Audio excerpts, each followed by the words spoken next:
కోనసీమ జిల్లాలు అంటే ఉభయ గోదావరి జిల్లాలు చాలా పచ్చదనంతో కూడుకున్నాయి. ఈ జిల్లాలు చాలా మంచి గ్రీనరీతో ఏర్పడ్డ జిల్లాలు.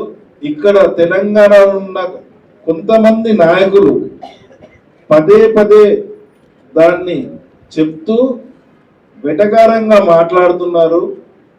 కానీ మేమందరము చాలా స్పష్టంగా క్లియర్గా ఆ నాయకులను ఒక్కసారి తను ఏదైతే మాట్లాడిండో అది గమనించాలి, మళ్ళీ ఒకసారి ఆ వీడియో చూడాలని చెప్పి మేమందరం జనసేన పార్టీ తెలంగాణ నుంచి వాళ్ళను డిమాండ్ చేస్తున్నాం.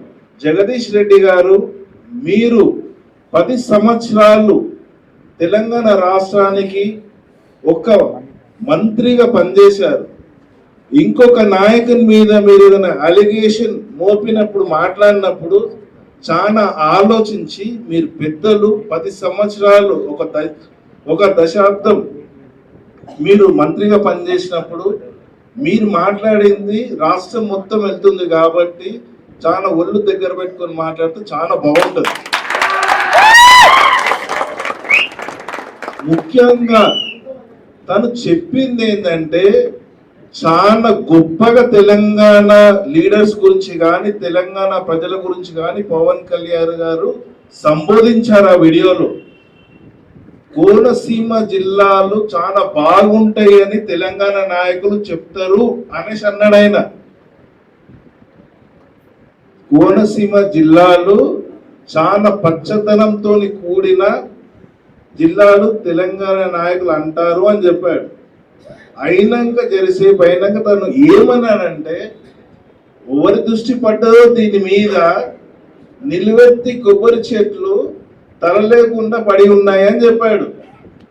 అదేదో చెప్తారు మా తెలంగాణ సామెతలో, ఓడో దొంగ అంటే ఓడో భుజాలు దులుపుకున్నట్టు. ఇది వీళ్ళు మాట్లాడేది ఎందు గురించి అంటే వీళ్ళకు బ్లడ్లనే ఉంది దొంగతనం చేసేది 10 ఏళ్ళ నుంచి. ఇది వీళ్ళ పద్ధతి.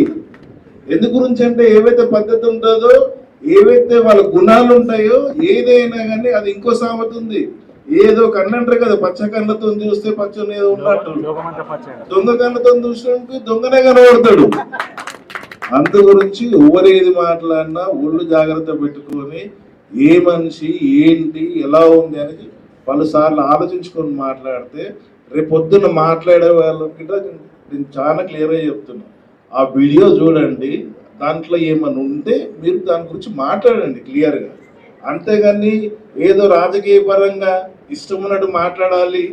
10 ఏళ్ళు పాలించిర్రు, కూర్చోబెట్టారు, కూసరు 5 ఏళ్ళు ఇంట్లో, దాని తర్వాత మళ్ళీ అదే రిపీట్గా అదే సెంటిమెంట్. ఎప్పుడైతే దాని తర్వాత ఏవి ఈ ఆంధ్ర తెలంగాణ ఇవన్నీ మాట్లాడుకుంటా కాదు.